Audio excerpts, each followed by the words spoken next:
mga kapatid sa pananampalataya ay maliwanag ang sinasabi po. Isang katotohanan ang ipinapahayag ng Panginoon dito po, brothers and sisters in Christ, na yung katotohanan ipinapahayag ng Panginoon ay yung espiritu na susuguin. Kaya siya pupunta sa Ama, nangangahulugan na si Kristo po, brothers and sisters in Christ, alam niya kung nasaan ang Ama. Hindi po ba? Kaya sinasabing pupunta kasi alam niya kung nasaan ang Ama. Dahil nanggaling siya sa Ama. Amen? Amen. Tulad ng sinasabi ng Panginoon, the Father and I are one. Ang Ama at ako ay isa. Sa makatuwid, yung katotohanan ito na sinasabi ng Panginoon, sinasabi ko sa inyo katotohanan, kapatid, may katuparan. May katuparan. Amen po ba? At ang katuparan ito ay isang pangako, brothers and sisters in Christ. Hello? Amen. Natatanggapin ng sino man. Tatanggapin to. Sabi nga po, maalala niyo po yung sinabi nga po ng ating kapatid kanina, mula pa po sa lumang tipan na sinabi ni Prophet Joel na ipinahayag po ng mga apostol sa Acts nga po, binanggit na brother yun, hindi po ba? Sa Acts chapter 2 verse 17, on the last days, sa mga huling araw, ibubuhos ko ang aking espiritu sa lahat, lalaki at babae. Amen? Hello? Amen. Ano ang layunin po nun? What is the purpose?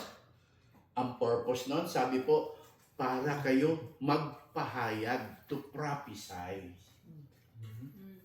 Amen? Amen. Magpahayag. At ang pagpapahayag, brothers and sisters in Christ, dapat naiintindihan natin, naiintindihan ng maraming mananampalataya. Hello? Amen. That the reason why we are listening, accepting, believing the Word of God, because the Word of God, as we know, brothers and sisters, is a spirit that gives life. Spiritong nagbibigay ng Buhay. buhay. Amen po ba? Na siyang tinatanggap natin. Hello, brothers and sisters in Christ. Sapagkat kung wala ang Espiritu ng Diyos sa buhay natin, mahal na kapatid, sa totoo lang, hindi tayo kabilang sa Diyos. Amen. We are not belong to God because the Spirit of God is not in the life of a person, even though he is a believer. Hello? Amen. Kaya, ipinapahayag ito sa atin eh. Ipinapahayag. Inire-reveal po. So, mahalaga nga po na sa bawat ebanghelyo o every gospel, dapat malinaw ang pagpapahayag. Hindi po ba? Malinaw. Alam niyo kung bakit kailangan malinaw? Para maintindihan. Tama po si sister. Pangalawa, bakit kailangan malinaw? Para hindi mo mabot. Para hindi malabo. Para hindi malabo. Diba? Kasi hindi mo maisa sa buhay kung hindi mo naiintindihan dahil malabo. Amen po ba? Amen. Kaya nga anong unang words na sinabi ko na keyword? Pangako. Katotohanang ipinangako. Diba? Katotohanang ipinangako. Kaya yun ang sinasabi ng ating Panginoon dito, di po ba? Subalit sinasabi ko sa inyo katotohanan, sabi ng verse 7, ang pag-alis ko'y ikabubuti ninyo sapagkat hindi paririto sa inyo ang patnubay kung hindi ako aalis. Ngunit pag-alis ko, isusugo ko siya sa inyo. Hindi ba? Amen? Amen. Na sinasabi niya ng Panginoon, sa isang sandali malulungkot kayo sa pag-alis ko. Hindi po ba? Pero, mayroong katuparan ang pag-alis ng ating Panginoon. Sabi nga po sa verse 13 ng itong gospel na ito, John 16, ang sabi po ay ganito. Tingnan niyo po ha.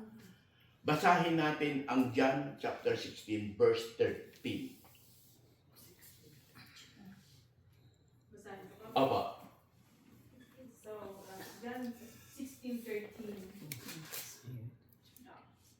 However, when He, the Spirit of truth, has come, He will guide you into all truth. For He will not speak on His own authority, but whatever He hears, He will speak. What is yet to come? He will speak, and He will tell you What things is to yet come. to come? Amen. Amen. Amen po ba? Sa Tagalog. Ngunit pagdating ng Espiritu ng Katotohanan, papatnubayan niya kayo sa buong katotohanan. Di ba katotohanan? Amen po ba? Amen? Sapagkat ang sasabihin niya ay hindi mula sa kanyang sarili, kundi ang kanyang narinig at ipapahayag niya sa inyo ang mga mangyayari sa hinaharap. Ano nga po ba yon? Ang sabi po ng ating binasa, brothers and sisters in Christ, ang sabi po ito, patutunayan niya ang tungkol sa kanilang mga kasalanan. Eh di ba? Ipapahayag niya ang kasalanan na nagagawa ng tao. Yung paghatol ng Diyos, lahat po yan ipapahayag sa atin. Kasi ang totoo, napakaraming tao sa kabila ng pananampalataya sa Diyos. Sa totoo lang, wala tayo awareness dati sa kasalanan. Na ang kasalanan ito, mga kapatid, ang kabayaran nito ay kamatayan espiritual. Di ba sinabi ni Pablo yan? Sa book of Romans chapter 6, 23. Hello. Amen. That the wages of sin is death, but the gift of God is life to Jesus Christ. Amen po? Amen. Kaya tinan natin ang pahayag ni Pedro. Anong pahayag ni Pedro? Tinan natin ang pahayag ni Pedro sa ikalawang sulat ni Pedro. Second letter ni Peter, chapter 2, verse, I think, basahin natin ang 4. Na dapat ito maintindihan natin kasi, di ba, sabi nga ni brother nung araw, parang halos hindi naman kami nagkakali, pareho rin naman kami. Palagay ko, may game din naman kayo. Sisimba tayo, kasi simba lang natin, gumagawa agad tayo ng kasalanan. Hindi ba? Hello? Second Peter chapter 2 po. 2 Peter chapter 2 verse 4. Basahin ko po. Sige po. For if God did not spare angels when they sinned, but sent them to hell, putting them in chains of darkness to be held for judgment. If He did not spare the ancient world when He brought the flood on its ungodly people, but protected Noah, a preacher of righteousness, and 7 others, if He condemned the cities of Sodom and Gomorrah by burning them to ashes and made them an example of what is going to happen Amen. to the ungodly. Oh, maliwanag. Kung ang mga anghel nga nakasama ng Diyos sa simula't simula pa. Amen po ba? Hindi pinatawad Hello? Nung magkasala yung mga anghel, hindi pinatawad Itinapon pa sila sa impyerno. Hello? Naririnig natin ito, yung impyerno. Naririnig natin yan. May langit, may impyerno. May awareness ba ang tao sa impyerno? Hello? Until now, hanggang ngayon, maraming po tao na parang okay-okay lang. Hindi po ba? Na kahit na nga po mali ang ginagawa niya,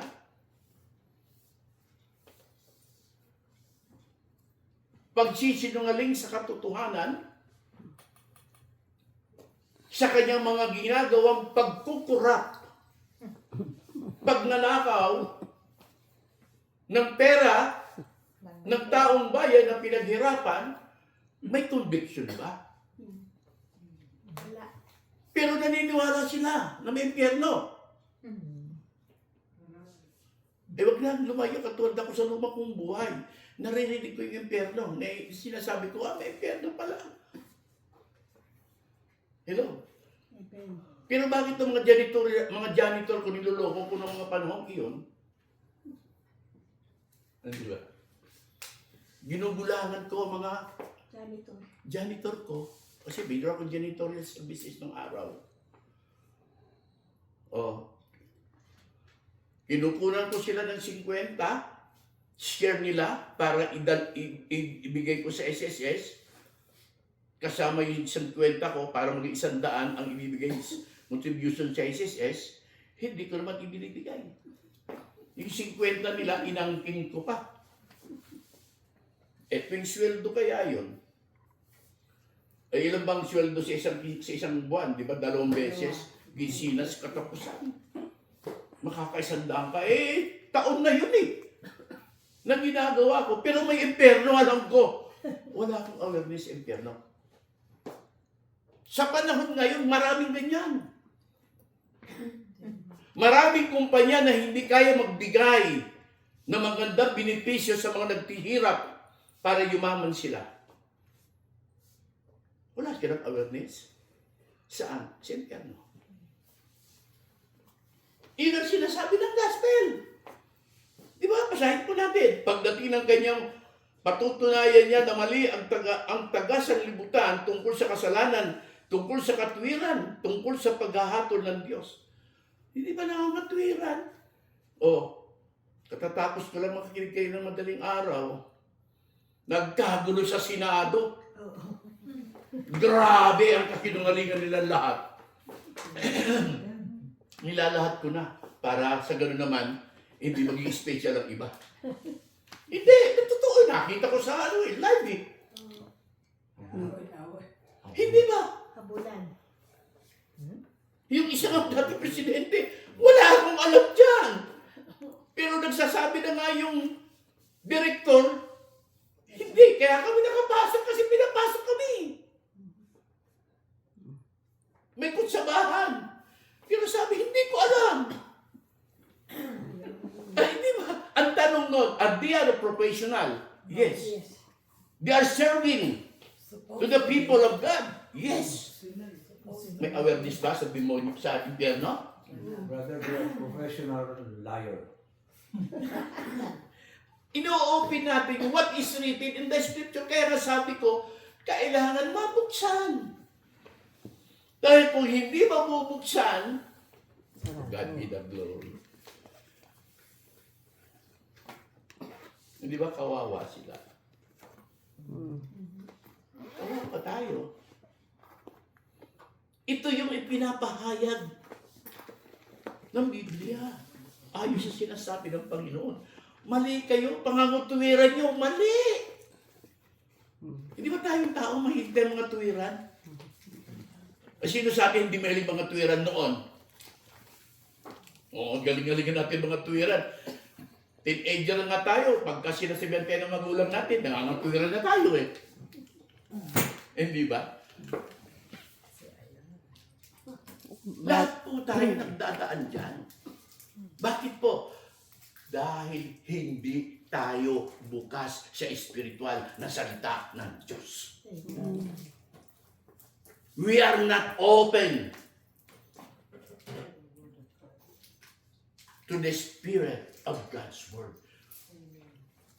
Naniniwala ka sa salita ng Diyos, isinerbon sa iyo ang salita ng Diyos. Ang ganun lang. Until now.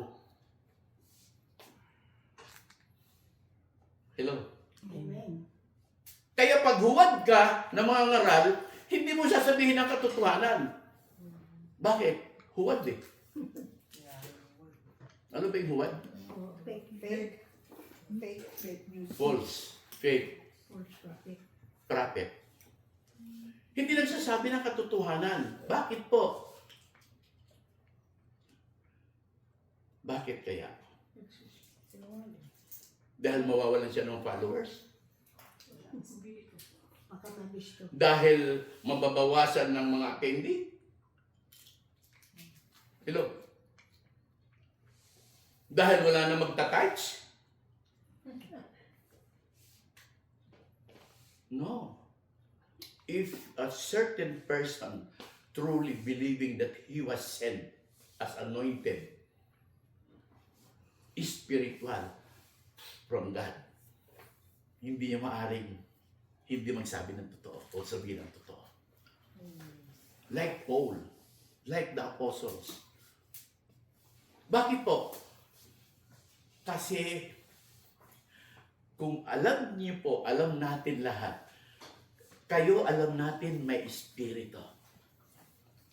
Sa ngalan ng Ama, Anak at Espiritu Santo. Alam natin yon.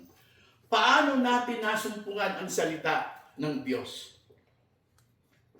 Dahil sa pananampalataya.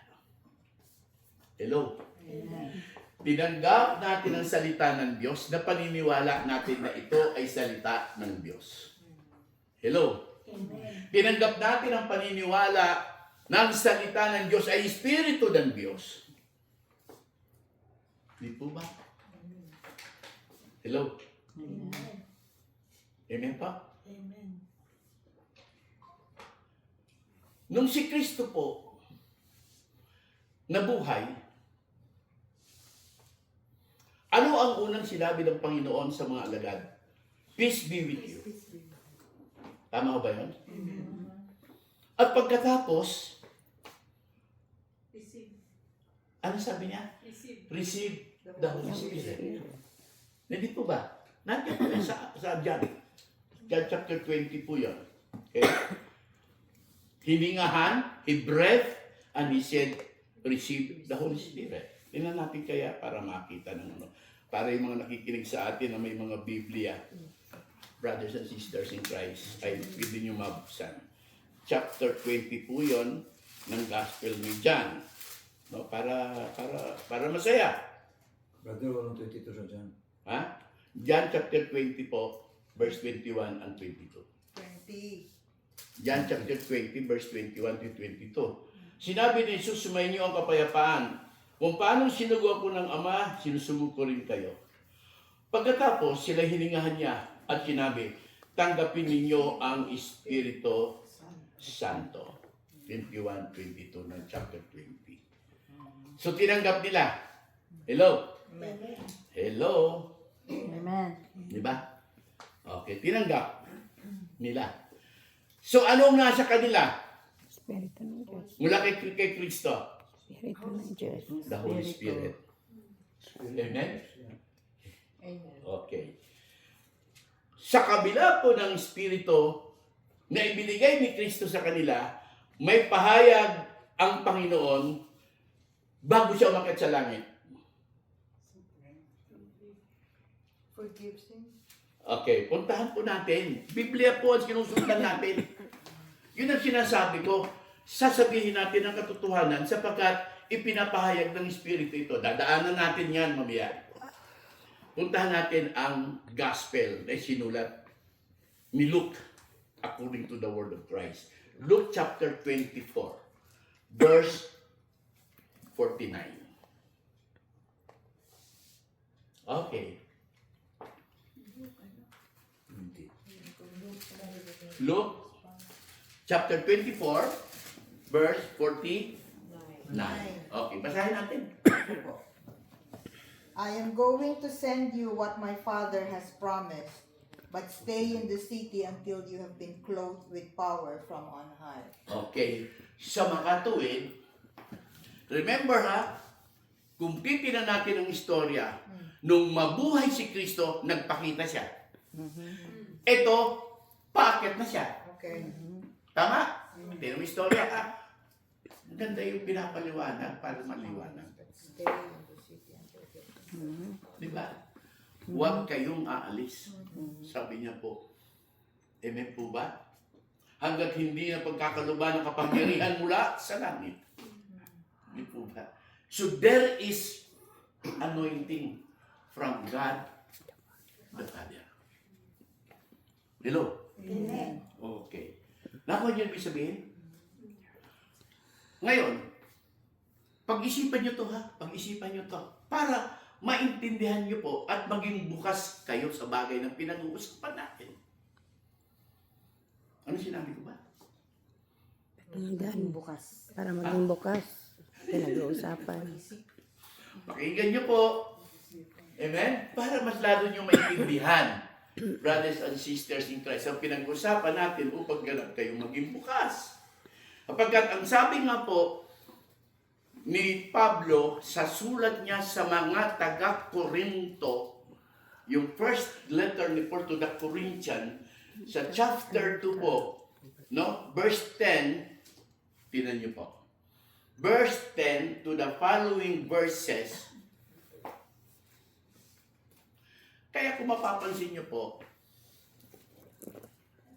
yung style po ng gawain natin, preaching, teaching, amen? Chapter 2, verse 10. Hello? And healing. Tatlong compose po ang ginagawa natin. Exposition. Amen po ba? Preaching, teaching, healing. Amen? Healing for physical and spiritual healing. Hindi healing ng healing, ha? Okay. Ano? Basahin natin. Chapter, first letter ni Paul to the Corinthians, chapter 2, verse 10 to the following. Ngunit, Sige po. ngunit ito'y inihayag na ng Diyos sa atin sa pamamagitan ng Espiritu. Sinasaliksik ng Espiritu ang lahat ng bagay, maging ang pinakamalalim na layunin ng Diyos. Sapagkat walang nakakaalam sa iniisip ng isang tao maliban sa kanyang sariling Espiritu. Gayon naman, walang nakakaalam na mga iniisip ng Diyos maliban sa Espiritu ng Diyos. Ang tinanggap natin ay hindi ang Espiritu ng sanlibutan, kung hindi ang Espiritu mula sa Diyos upang maunawaan natin ang mga kaloob niya sa atin. Tuloy pa po. Kaya nga, kami ay nangangaral hindi sa pamamagitan ng karunungan ng tao, kundi sa pamamagitan ng Espiritu. Ang ipinapaliwanag namin ay ang katotohanan espiritual para sa mga pinapanahan ng Espiritu. Sapagkat ang taong di pinapanahan ng Espiritu ay ayaw tumanggap ng mga kaloob mula sa Espiritu ng Diyos. Para sa kanila, kahangalan ang mga iyon at di nila naunawaan sapagkat ang mga bagay na espiritual ay naunawaan lamang ng mga lamang sa paraang espiritual. Sinisiyasat ng taong pinapanahanan ng Espiritu ang lahat ng bagay, ngunit walang sino mang nakakasiyasat sa Kanya. Sino ang nakakaalam ng pag-iisip ng Panginoon? Sino ang makakapagpayo sa Kanya? Ngunit nasa atin ang iisip ni Kristo. Yan. So, ginaygay natin yung sulat para ma-pick up natin ang kabuuhan ng kanyang ibig sabihin. Para mas lalong maliwanagan tayo. Di ba? Kaya nga pinapahayag eh. Yung pagpapahayag na ito, ayon po sa spiritual na layunin, hindi dahil sa karunungan, nung nangangaral, nung nagsasalita, kundi ayon sa spiritual, hello? Amen. Kasi yun ang layunin eh. Dahil hindi natin maintindihan ang spiritual na bagay maliban tayo ay magtaglay ng Espiritu ng Diyos. Like what we have before. Bakit kayo naintindihan nyo na ngayon? Unti-unti nyo nang maliwanag na sa inyo ang bawat kapag na salita ng Diyos. Kasi pinapahayag sa inyo sa paraang pang-spiritual.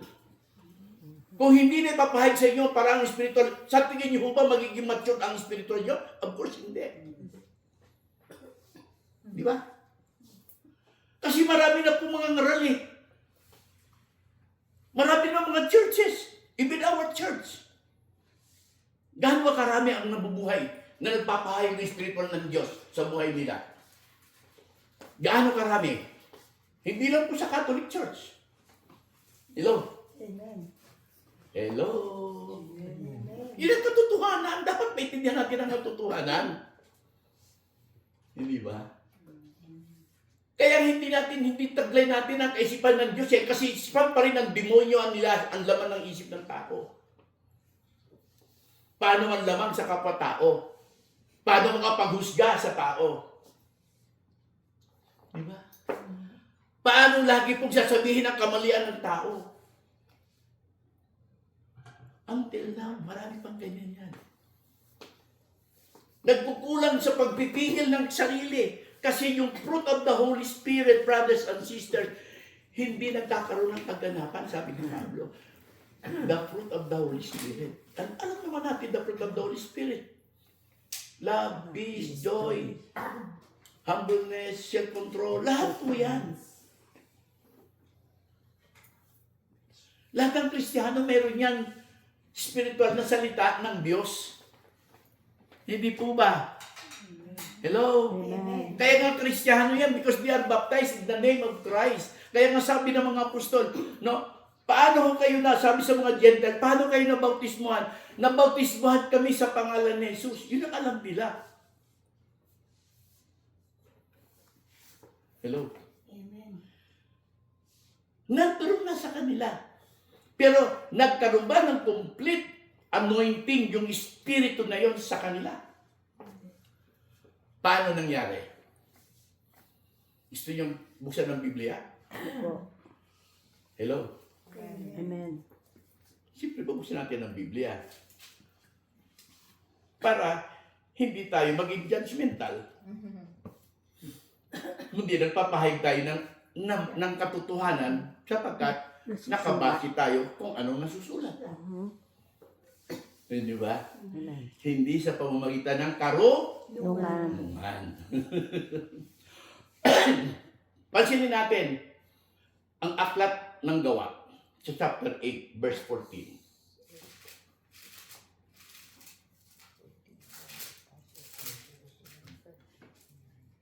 Okay.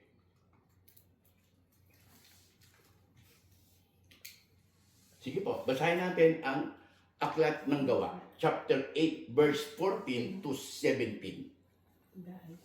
Para din dito, kasi isang katotohanan ang bibigyan natin ng isang exposure based on what is the reality, personal experience. Sige po. Nang mabalitaan ng mga apostol sa Jerusalem na tinanggap ng mga Samaritano ang salita ng Diyos, Tinanggap ha? Tinanggap. Okay? Narinig niyo ba yun? Opo. Tinanggap. Okay po. sinugo nila roon sina Pedro at Juan. Pagdating doon, ipinanalangin ng dalawang apostol ang mga Samaritano upang sila'y tumanggap din ng Espiritu Santo. Sapagkat hindi pa ito bumababa sa kanino man sa kanila. Sila'y nabautismuhan pa lamang sa pangalan ng Panginoong Jesus. Tama? Tama? Okay. Ipinatong na Pedro at Juan ang kanilang kamay sa mga Samaritano at tumanggap ang mga ito ng Espiritu Santo. Amen. Amen. Ipinatong. Pinatungan ng kamay. Lahat kayo nagdaan sa kamay na iyan. Lahat po sa Pilipinas may disciple. Matagal na tumanggap ng salita ng Diyos, naniwala sa Diyos, naglilingkod sa Panginoon. Laging tumatanggap. Isang napakagaling na mga awit, magaling maggitara. Kilala ni sister siguro yun. Di ba? Pati isang preacher doon. Oh.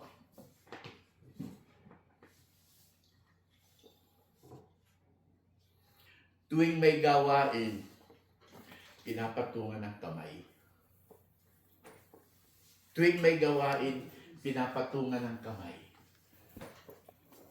Kaya talagang very anointed kumanta. Gumagawa nga ng kanta eh.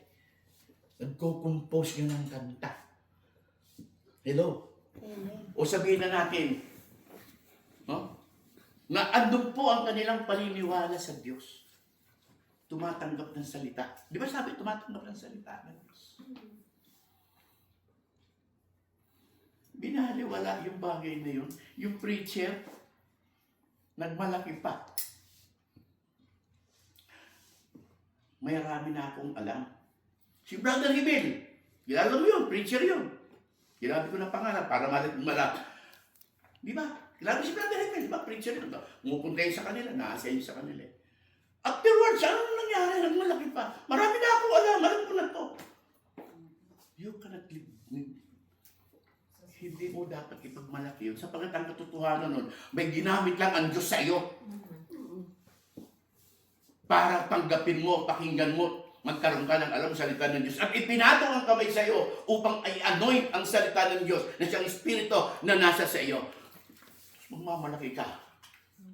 Dahil marami ka lang alam. Asya na ngayon, ikaw, asya na siya ngayon. Di ba wala na? Alam sa amen. Wala na siya, amen. Hello, hindi lang po yun. Yung isang kapatid natin, namatay eh. Hindi ba, brother? Ay, sister? Brother Chris. Oo. Brother Henry. Di ba namatay? Balo ba't namatay? Nagtampo Kasi hindi na. na nabuhay. Ibig ko sabihin, yung katotohanan dapat ma-expose. Kasi tayo, ang totoo, pag natututo ng tao, feeling niya, oh, okay na yan. Ako lang nakakalam na lahat ng yan. Always remember, bago ako dumating sa ganito, may brother Mike eh. Na nagturo sa akin at pinatungan din ako ng kamay. Eh, napakaraming preacher ng El Shaddai. Lahat kami nagdaan doon. Pero ngayon, nasaan na? O yung iba, bumalik sa pagiging tricycle driver. Yung iba naman, iniwan ng asawa ng iba. Mga preacher yun ha. Ang iba, nagtayo ng sarili nila mga churches. Okay yun. Ang problema nun, pag alis nila, ano sinasabi nila kay Brother Mike? Ay, si Brother Mike, ganito. No, you cannot say that. Ano man ang ginawa ng taong yun, tandaan mo, yan pa rin ang ginamit ng Diyos na magbukas ng spiritual mo. Amen. Hindi mo pwede sabihin, ay, ganyan si Brother, ganyan, ganito. No, hindi. Ako hindi. Kasi nabuksan ako dito sa salita eh. Actually, nung una, natangay din ako eh. Brother, sama ka na sa atin. Magtatayo tayo ng sarili. Kasi yan si brother, ganito yan. Sabi ko naman, ay, oo nga.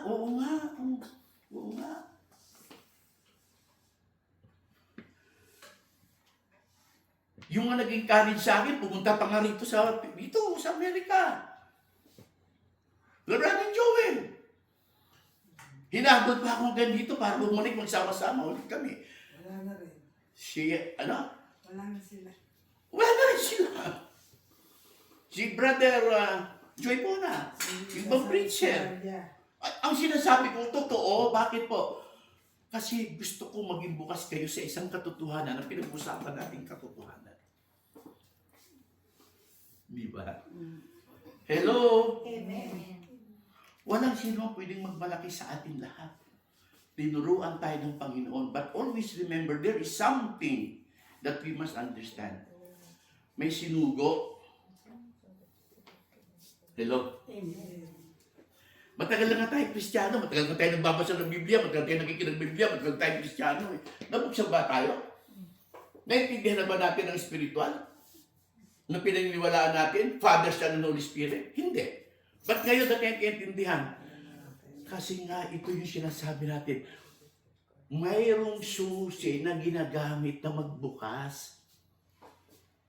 Alin ho yun? Tamang pangangaral.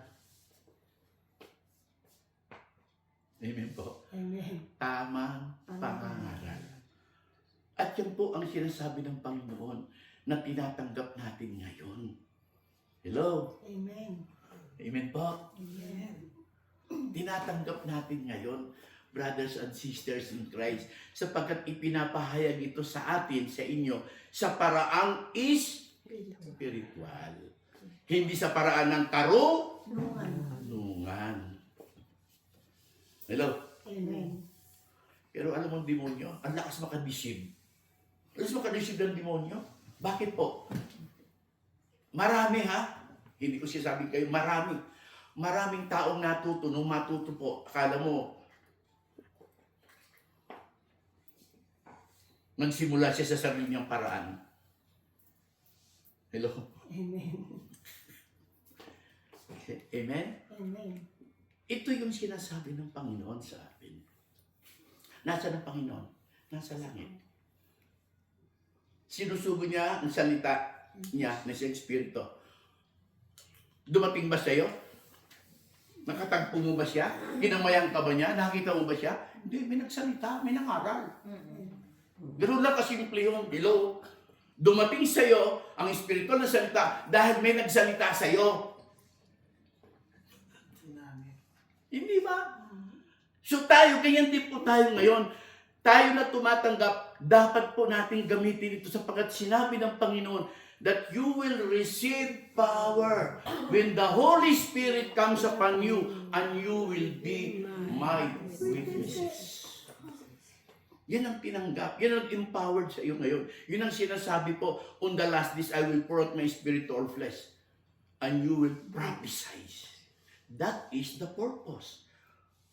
Bakit tayo nagkatipon na ito? Di ba? Hello? Amen. Ay, tahimik yata kayo. So yan po, brothers and sisters, panghawakan po natin yan dahil yun ay pangako na tinupad ng Panginoon. Na tinataglay na natin ngayon. Amen? Amen. Kaya wag natin dudulutan ng sama ng loob ang Espiritu. Dahil yan ang katibayan. Di ba? Saan natin makikita yon? Sa Biblia. Sabi ni Paul. Sinabi ni Paul yun sa Ephesians yata yun. Kailan natin? Panghuli pong words. Ephesians chapter 4 verse 30 yata yun. Kailan natin?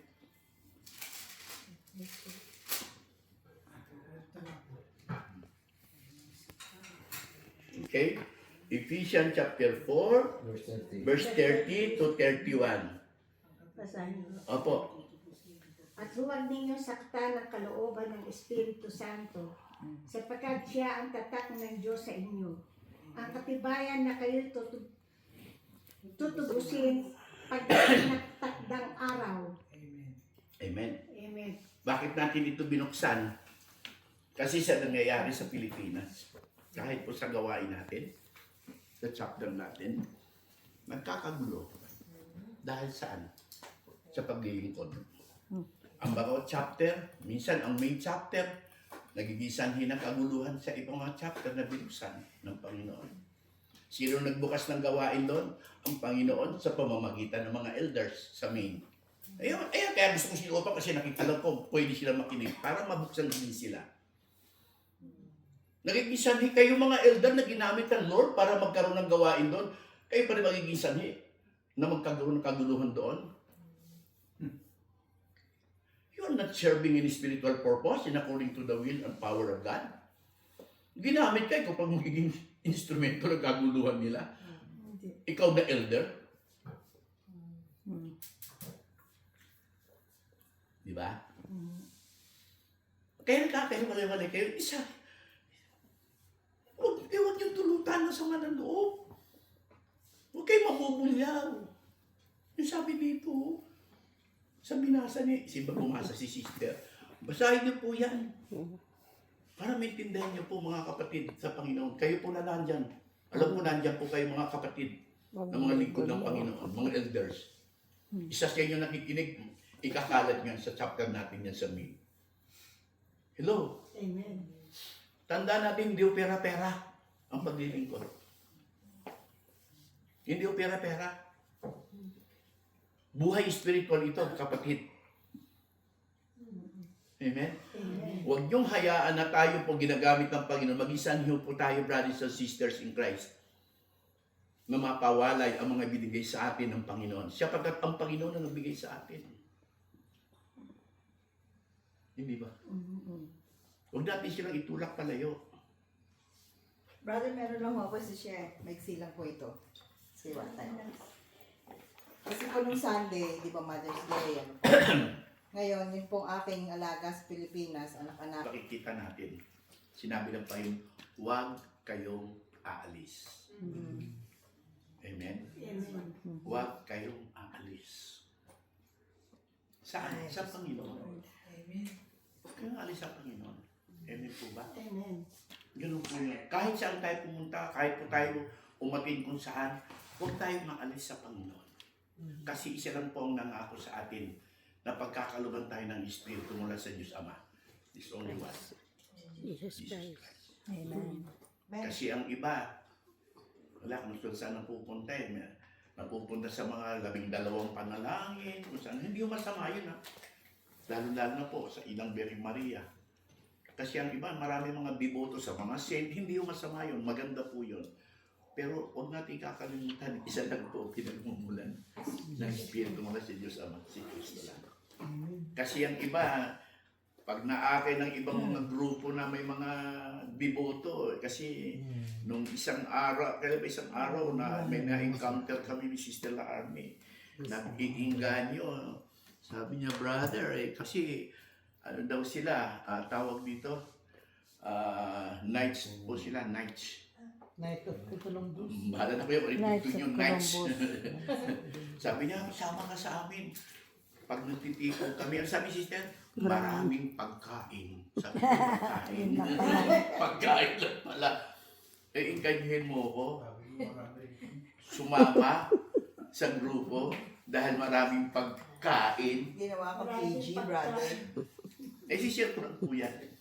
Hindi po physical ang purpose ng Diyos sa buhay natin. Secondary lang po yan. Hindi ho namatay ang Panginoon sa cross para for physical purpose. Bagamat ang physical ay mahalaga po sa Panginoon because this is a temple of the Holy Spirit. Brother, kung kaya niya ibigay yung Espiritu, bakit yung pagkain dyan lang? Di ba kaya? Andyan na, ready na. All you need to do is to search the Holy Spirit. Yes, yun nga po ang yung gusto kong i-expose, yun po ang nakakalungkot kasi siya po ay Katoliko. Kumbaga diehard. Kasi nung magkaroon kami ng conversation, binigyan ko ng business card ko sa Amen. May Katolik ba kayo? Sabi ko, actually yes, but hindi ako nakapokus sa pagiging Katoliko. But for spiritual purpose. Ay di, kasi kami, nights kami, talagang kami sa church. Tumutulong kami sa church, everything. Sabi niya, malaki kami, international kami, sa ibang bansa, marami kaming grupo. It is totoo naman. Knights of Columbus. Ano na sila talaga? Ano nga siya ang tawag doon? May katungkulan na siya sa nights. May katungkulan na siya, kaya niya, sinasama ko ng mga libro kasi pag tumataas ang kanilang, kung nakakapag-akay, tumataas ang kanilang ranggo. Grand nights yun. Di ba, yung Grand Night, gano'n. Eh, sabi ko, ano ba? Okay, sabi sa niya. Sabi niya, sige, ano gusto mo, magtawagan tayo. Kasi pag nagtitipong kami, masaya. Maraming pagkain. Napatawa to rin si Sister Army, natawa eh. Sabi ko, pag alis namin, sabi ko si Sister Army, pagkain lang ba yun? Sabi ko, Sister, yun ang ipinapakita sa atin. Kaya kung halimbawa ako, hindi ako ganun kabukas sa spiritual na purpose ng Diyos sa buhay ko, ay sasama ako doon. Bakit? Napakalamig, malaking kongregasyon po yun ha. All over the world yun. Galing, sabi niya, galing pa yun sinabi niya, Europe. Ang founder nasa Europe. Bibilib ka kasi malaki na sila. International. Ang founder galing sa Europe. 18, sinabi pa niya, 18 something eh. Talagang hahanga ka talaga. 18th century pa. Oo, grabe nga. Isa ang ibig ko tukuyin, pwede akong maakay kasi maraming naaakay niyan eh. Tapos nakakalimutan nila yung Kristo. Puro good works lang. O sabi nga ni Sister Paul Goodness, kasi marami kaming ginagawa. Which is totoo naman kahit punta ka sa church. Pero wala. Anong ginagawa nila? Di ba? Walang O, salita ng Diyos. bago mag-blessing ang pare sa huli, sasabihin mo na, umupo muna kayo, Yeah. at tatayo yun. Tapos sabihin niya, kami po, ganito, meron kami project, ganito, ganito. Which is maganda po. 100% maganda. Yun ang pinag-usapan natin ni spiritual ng Diyos. Dahil yun po ang assurance ng eternal salvation natin. To join to God Amen. Amen. in eternal life. In the name of God the Father.